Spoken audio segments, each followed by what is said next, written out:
வணக்கம் அன்பு நேயர்களே. மந்த்ரா டிவி நேயர்களுக்கு என் அன்பான வணக்கம். மந்த்ரா டிவி சேனல் வாயிலாக உங்களை சந்திப்பதிலே மட்டற்ற மகிழ்ச்சி.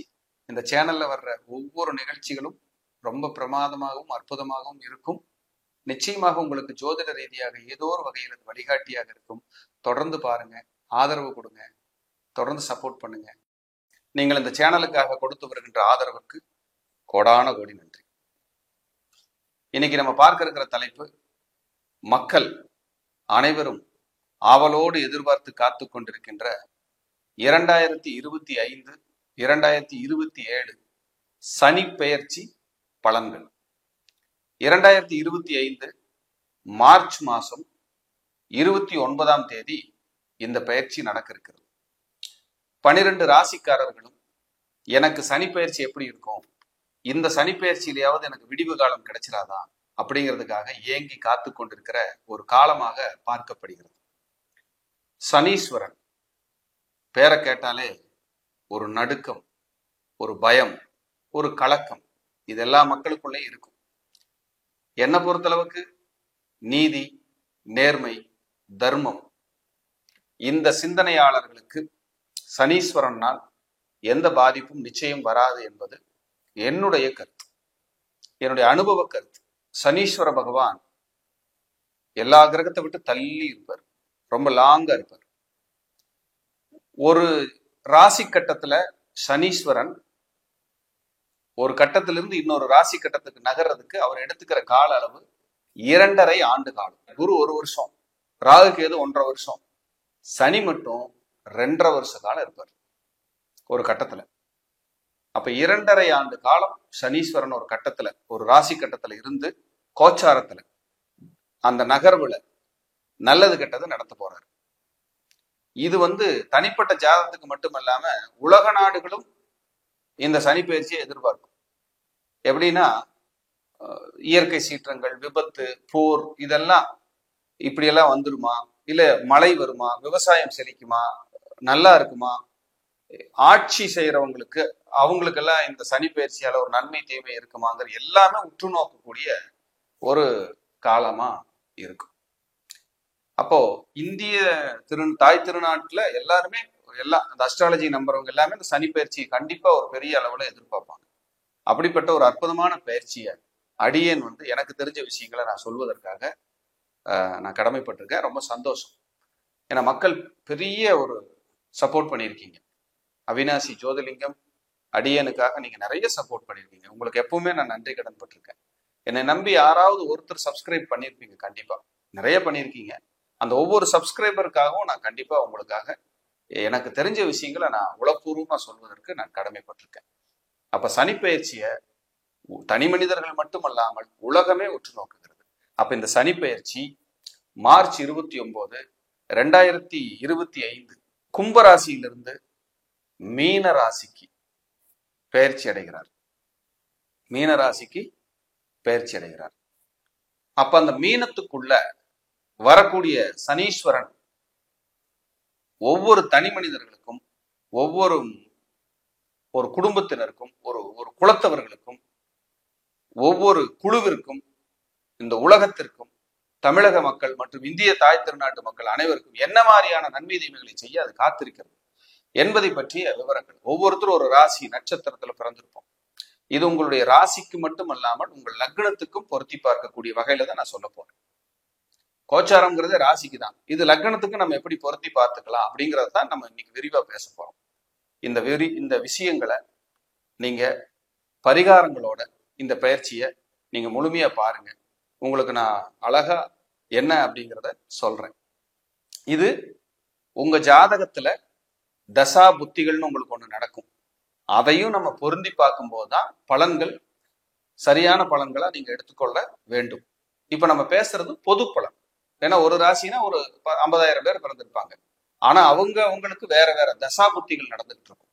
அப்ப சுய ஜாதகத்தையும் நீங்க ஆய்வு செஞ்சு இந்த சனி பெயர்ச்சியை பொருத்தி பார்த்து பலன் எடுப்பதுதான் சால சிறந்தது அப்படிங்கிறத இந்த பதிவின் மூலியமாக உங்களுக்கு நான் தெரிவிக்க விரும்புகிறேன். கன்னிராசி சனி பெயர்ச்சி மார்ச் 29, 2025, 27 என்ன சொல்லுது அப்படின்னு பார்ப்போம். 6ஆம் இடத்துல இருந்த சனி கன்னிராசி கன்னிலக்னம் ரெண்டுக்கு எடுத்துக்கங்க, 7ஆம் இடத்துக்கு போறாருங்கிறத மறந்துடாதீங்க. அதுக்கு கண்டகச்சனியா உருவாகுது அப்படிங்கிறத மறந்துடாதீங்க. உங்க ராசிக்கு சுக்கிரன் நீசமாகிற இடம். அப்போ உங்களால அந்த பணத்தை சேமிக்க முடியாது, பண இழப்புகள் ஆகணுங்கிறது உங்க ஜாதகத்துல இயற்கையா இருக்கிற விதி. நீங்க பணம் கிடைக்கும் போது கரெக்டான காலத்துல சேர்த்து வச்சுக்கலைன்னா உங்களுக்கு சிரமம். உங்க ராசிக்கு உங்க ராசியாதிபதி உச்சமாகிறார். பெருத்த அறிவாளிகள். புதன் அங்கதான் உச்சமாகிறார் கன்னியில. எல்லாருக்கும் வழிகாட்டுவீங்க, எல்லாருக்கும் கைடு பண்ணுவீங்க. நீங்க நல்லா வாழலையே, உங்களோட பிளானிங் உங்களுக்கு வேலை செய்யலையே, அதான் இங்க பிரச்சனை. அப்ப பாருங்க, இந்த சுக்கிரன் நீசமாகறதால காசை தக்க வைக்க முடியாது. பண விஷயத்துல மட்டும் நீங்க கரெக்டா இல்லைன்னா உங்களை காலி பண்ணி பேரை கெடுக்காம போகாது. அப்ப காசு விஷயத்துல கவனமா இருக்கணும். பொதுவான கருத்து இது. ஆனா அறிவாளிகள், சிந்தனையாளர்கள் ஊருக்கெல்லாம் நல்லது செய்வாங்க. ஊரு பூரா நல்ல பேர் தான், புகழோட தான் இருக்காங்க. குடும்பத்துக்குள்ள பாருங்க, ஒரு பேரே நல்லா இருக்காது. உறவுகள், ஃபேமிலிக்குள்ள எல்லாம் இவங்களுக்கு ஏதாவது ஒரு ரூபத்துல ஒரு டிஸ்டர்ப் இருந்துகிட்டே இருக்கும். ஆனா நல்ல நாலேஜபிள் பர்சன். இவங்க கிட்ட ஒரு கருத்து கேட்கிறோம், ஒரு விஷயத்த சொல்றாங்கன்னா சூப்பரா பிளான் பண்ணி கொடுப்பாங்க. அப்படிப்பட்ட ஒரு அற்புதம் கன்னி.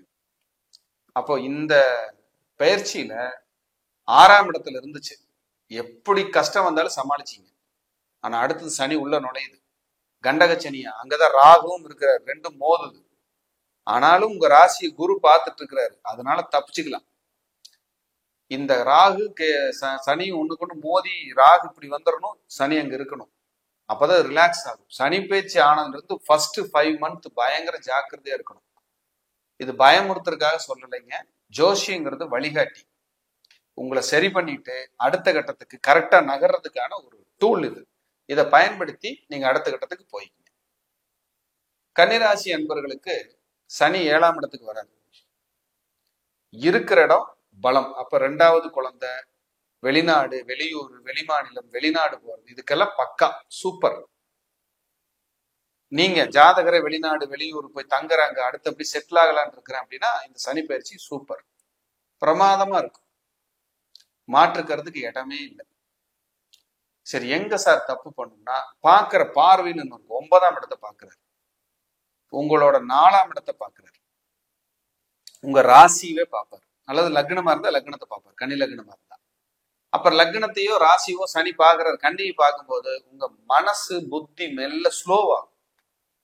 சனி பார்க்க பிரச்சனை, உச்சபட்ச பிரச்சனை பார்வைக்கு தான் உண்டு. இருக்கிற இடத்த கூட விட்டுருவாரு, விருத்தி பண்ணி விட்டுருவாரு. ஆனா பாக்குற இடத்துக்கு கவனம்.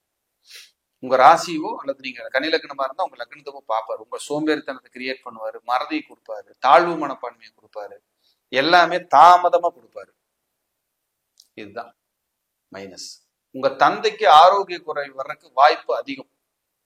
பயமுறுத்தல தெரிஞ்சுக்குங்க, முன்னெச்சரிக்கையா ஒரு ட்ரீட்மெண்ட் எடுத்துக்கலாம், ஒரு டாக்டரை பார்க்கலாம், சரி பண்ணிக்கலாம். இழந்ததுக்கு அப்புறம் அப்பாங்கிற உறவு மறுபடியும் கிடைக்குமா? கிடைக்காது. தந்தை சொல் மிக்க மந்திரம் இல்லை. அவர் நல்லவரோ கெட்டவரோ அதெல்லாம் நீங்க மறந்துருங்க, நீங்க நல்ல மகனா இருக்கு. அப்ப கன்னிராசி அன்பர்கள் கண்டிப்பா ஒரு பலத்தோட நகரும். அப்படின்னா பிளானிங் கரெக்டா பண்ணுங்க. தந்தை வழி சொத்துக்களில் ஏதாவது ஒரு டிஸ்டர்ப், நெருக்கடிகள் இப்ப வரும், கவனம். உங்களுக்கு இடம், நிலம், வீடு சம்பந்தமா நீங்க முயற்சி பண்ணீங்கன்னா கவனமா தான் பண்ணுங்க. உங்க மனைவி பேர்ல அல்லது உங்க கணவர் பேர்ல நீங்க சொத்து வாங்குறீங்க அப்படின்னா கவனமா தான் பண்ணுங்க. எதுதான் நல்லது? குடும்பத்தை விட்டு வெளியில இருக்கிறேன், பிரிஞ்சிருக்கிறேன், வெளிநாடு போறேன், வெளியூர் போறேன், வெளிநாட்டுல போய் படிக்கிறேன்னா சூப்பர். அதை தாண்டி மீதி எல்லாமே கவனமா தான் இருக்கணும். பொது சேவை செய்யறீங்க, பொது சேவையில இருக்கிறீங்க, உங்களுக்கு நல்லது நடக்கும். ஆனா உங்க ராசியை பாக்குறாரு இல்லையா, கன்னியை பாக்குறாருல சனி, நேர 7ஆம் பார்வையை பார்ப்பாரு 180 டிகிரில. அந்த சனி பார்வை படும் போது எல்லாமே மந்தமாகும், நெருக்கடியை கொடுக்கும், பாசிட்டிவிட்டி கம்மி, அவ்வளவுதான். அப்போ விட்டு கொடுத்துருங்க. கணவன் மனைவி, குழந்தைகிட்ட, நண்பர்கள்கிட்ட, நீயே போய் இமயமலையில கொடியை நட்டுக்கப்பா, என்னை ஆளை விட்டுரு, நீ தான் பெரிய வாழ்த்துக்கள்னு விட்டு கொடுத்துருங்க. விட்டு கொடுத்துட்டீங்கன்னா இந்த சனி பயிற்சி உங்களுக்கு தொந்தரவு செய்யாது. அமைதியாயிங்க. ஆனா உங்க அறிவாளித்தனத்தை புதன் உச்சமா வேற நீங்க அங்கதான் காட்டுவீங்க. நீ எல்லாம் ஒரு ஆளுன்னு, நீ எல்லாம் எனக்கு வந்து அறிவுரை சொல்ற அப்படிம்பீங்க. அங்கதான் இந்த சனீஸ்வரர் வேலை செய்வார். வாக்குல வந்து உங்களுக்கு பாக்குறாரு இல்லையா உங்களுடைய ராசிய, உங்களை சும்மா பேச விடுவாரா? உங்களை ஃபைன் டியூன் பண்ணுவார். விடாத, அடிச்சு நொறுக்கு, பாத்துக்கலாம் பாரு. எதுக்கு இந்த வம்பு? நிதானமா போங்க, அமைதியா இருங்க, சேஃபர் சைடா இருந்துக்குங்க. அதான் நல்லது உங்களுக்கு. ஏன்னா ஊர் பகை நமக்கு எதுக்கு சொல்லுங்க? நல்ல விஷயங்களை சொல்லுவோம், எல்லாருக்கும் நல்லதை செய்வோம், எல்லாரும் நம்மளை நேசிக்க போறாங்க, அவ்வளவுதான். இதுலதான் உண்மை. கவனமா போங்க. ஏன்னா அப்படியே உற்று நோக்கும், உங்களை கசக்கும், உங்களை புளியும், ஒரு பிரச்சனை பண்றதுக்கு தயாரா இருக்கும். அதுதான் சொல்லுது. கொஞ்சம் பிரிவினை. இப்போ கொஞ்சம் தள்ளி, இப்போ குழந்தைகளா இருந்தா ஹாஸ்டல்ல போடுறது, தள்ளி போய் இருக்கிறது, இது மாதிரி எல்லாம் கரெக்டா பண்ணிக்கணும். இதெல்லாம் தாண்டி உங்களுக்கு ஜனன ஜாதகம்னு ஒண்ணு இருக்கும், அந்த தசாபுத்திகளையும் செக் பண்ணி வச்சுக்கோங்க. அதுவும் படு மோசமா இருந்து இந்த கோச்சாரத்துல வர கிரகங்களும் சரியில்லைன்னு வைங்க, கொஞ்சம் கசக்கி எடுக்கும். அதுக்கு தகுந்த மாதிரி வழிபாடுகளை எடுத்துட்டே வாங்க. வழிபாடுகள் என்ன பண்ணலாம்? கிருஷ்ணர் வழிபாடு, சக்கரத்தாழ்வார் வழிபாடு, ஒரு ஒரு சனிக்கிழமை அன்னைக்கு போய் வழிபாடு பண்ணுங்க. பண்ணும்போது மன அமைதி, மன நிம்மதி கிடைக்கும். கிருஷ்ணர் வந்து சூழ்ச்சிகளை வெல்லக்கூடிய ஆற்றல் கொண்ட ஒரு அற்புத கடவுள். அவர் கையில இருக்கிற சக்கரம் தான் சுதர்சனம்னு சொல்றோம். சுதர்சனம்னு சொல்றோம். சுதர்சன மந்திரம் பண்ணும் இல்லையா, சுதர்சன ஹோமம், சக்கரம் தான். கிருஷ்ணாய கோவிந்தாய கோபீஜன வல்லபாய பராய பரம புருஷாய மந்திர தந்திர ஔஷத, எல்லாத்தையும் சொல்லுது. மந்திரமும் நீதான், தந்திரமும் நீதான், நோயை குணப்படுத்துறவன்னு நீதான் அப்படின்னு சொல்லுது. எப்பேற்பட்ட மூல மந்திரம்? சுதர்சன மந்திரம். கிருஷ்ணாய கோவிந்தாய கோபீஜன வல்லபாய, அப்படி ஒரு ஆற்றல் பராக்கிரமம் நிறைந்தது கிருஷ்ணர் வழிபாடு. அந்த தத்துவங்களை நம்ம உணர்ந்து பேசணும், சொல்லணும். மந்திரங்களுக்கு வலிமை அதிகம். உங்க ஜனன ஜாதகத்தில் 5ஆம் இடம் தான் மந்திரத்தை சொல்ற இடம். உங்களுக்கு சூரியன் பலமா இருந்து 5ஆம் இடம் பலமா இருந்தா நீங்க மந்திரம் சொன்னா சாமிக்கு கேக்கும். அந்த ஆற்றல் இருக்கு. இறை வழிபாடு கேட்கும். சாமின்னு என்ன சார், ஒரு உருவத்தோட உட்கார்ந்துருக்குமா? அதெல்லாம் தெரியாது. ஒரு உருவமா படுத்தி வச்சிருக்கிறோம். ஆனால் ஒரு சக்தி இருக்கு, பிரபஞ்ச ஆற்றல் இருக்கு. மில்கி வே கேலக்சின்னு ஒண்ணு இருக்கு, கண்ணுக்கு தெரியற மாதிரி நவகிரகங்கள் இருக்கு. இதுக்கெல்லாம் ஒரு சக்தி ஆற்றல் இருக்கு. அதுதான் இந்த உலகம் தான் கடவுள். இந்த பிரபஞ்சமே பேரொளி. அதுக்கு பேர் சிவம் அப்படின்னு வச்சு கும்பிடுறோம். ஓம் அப்படின்னு மந்திரத்தை சொல்றோம். அப்ப மந்திரங்கள், தமிழில் ஒரு வார்த்தை வெல்லும், ஒரு வார்த்தை கொல்லும். நீங்க நல்லா இருப்பீங்க. தமிழ் சொல்லுது சார். எதுக்கு சார் கவலைப்படணும்? நீங்க தமிழரா இருக்கிறதுக்கு நீங்க என்ன புண்ணியம் பண்ணிருக்கணும் தெரியுங்களா? தமிழுக்கு எவ்வளவு ஆற்றல் தெரியுங்களா? தமிழ் கடவுள் முருகருக்கு நீங்க எவ்வளவு இது. தமிழ் தமிழ் தமிழ், அந்த தமிழுக்கு அவ்வளவு சக்தி இருக்கு. டெய்லியும் அந்த தமிழை படிக்க படிக்க, நேசிக்க நேசிக்க ஆயுள் கூடும். தமிழுக்கு அவ்வளவு சக்தி இருக்கு. சிலரெல்லாம் தமிழ்லயே பேர் வைப்பாங்க குழந்தைகளுக்கு. அதுக்கெல்லாம் புண்ணியம். தமிழ்ல அழகான தமிழ்ல பேர், நல்ல புண்ணியம், சூப்பரா இருக்கும். ஒரு சக்தி. இதெல்லாம் இப்பதான் அந்த ஃபீல்டுக்கு வந்ததுக்கு அப்புறம் அந்த உணர முடியுது. பா, எவ்வளவு பெரிய ஆற்றல் தமிழ் அப்படின்னு சொல்லி. அதனால நல்ல மந்திரங்கள் சொல்லுங்க, தமிழ்ல கூட சொல்லுங்க மந்திரத்தை. அவர் சுதர்சனரா, கிருஷ்ணரா, ஓம் கிருஷ்ணரே போற்று, இப்படி சொல்லுங்க. தமிழ்ல இருக்கு, கிருஷ்ணருக்கான இதே இருக்கு தமிழ்ல. படிங்க, கேட்கும், பிரச்சனை தீரும். அப்ப கண்டகச்சனி வந்துருச்சு, போச்சு, இனி நம்ம லைஃப் அவ்வளவுதான், இனி இயங்கவே முடியாது. அப்படி எல்லாம் இல்லை. யாருக்குதான் நேரம் சரியில்லாம இருக்கு? எல்லாருக்கும் ஒரு நேரம், கெட்ட நேரம் வரும். இரவு பகல் இருந்தா தானே பூமிக்கே மதிப்பு. நல்ல நேரம் கெட்ட நேரம், நல்ல நேரம் இருக்கிற இடத்துலதான் ராகு காலம்னு ஒண்ணு இருக்கு, யமகண்டம்னு ஒண்ணு இருக்கு. அப்ப அதை ஏன் தெரிஞ்சுக்கிறோம்? அந்த டயத்துல நீ எதையும் செய்யாத அப்படிங்கறக்காக தானே அது தெரிஞ்சுக்கிறோம். அதுதான் கெட்ட நேரம்னு ஒண்ணு இருக்கு. கெட்ட இடத்துல சனீஸ்வரன்னா நீ பெருசா எதுவும் செய்யாத, அமைதியா இருந்து அது சொல்லுதுங்க. அதனால தாங்க அப்படி பேசுறோம். இப்ப புரியுதுங்களா? நம்ம பயமுறுத்துறதுக்காக பலன் சொல்லீங்க, நிதானமா இருக்கிறதுக்காக, கவனமா இருக்கிறதுக்காக தாங்க சொல்றோம். சோ கன்னி, கவலைப்படாதீங்க.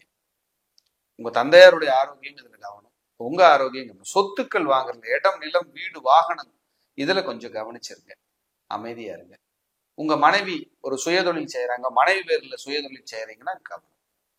உங்க மனைவியோட சகோதரன் கூட கருத்து வேறுபாடு வராம பாத்துக்கணும். கன்னிராசி கன்னிரத்ன நண்பர்கள் உறவுகளோட கசப்புகள் வராம பாத்துக்கணும். உங்க தேகம் கொஞ்சம் இளைக்கும், கொஞ்சம் கூடும், இல்ல தேகத்துல ஏதாவது மாற்றங்கள் வரும். இதெல்லாம் இப்ப நடக்கும். நான் ஏற்கனவே இதுல இடையில பரிகாரமும் வழிபாடு சொல்லியிருப்பேன். அதை கூர்ந்து கவனிங்க, நல்ல பிரார்த்தனை பண்ணுங்க. இறைவன் உங்களோடு இருந்து பயணிக்கட்டும். கன்னிராசி என்பவர்களுக்கு வெற்றி உரித்தாகட்டும். நன்றி, வணக்கம், வாழ்க வளமுடன். இந்த சேனல்ல வர்ற ஒவ்வொரு நிகழ்ச்சிகளும் ரொம்ப பிரமாதமாகவும் அற்புதமாகவும் இருக்கும். ஆதரவு கொடுங்க, தொடர்ந்து சப்போர்ட் பண்ணுங்க. நன்றி, வணக்கம்.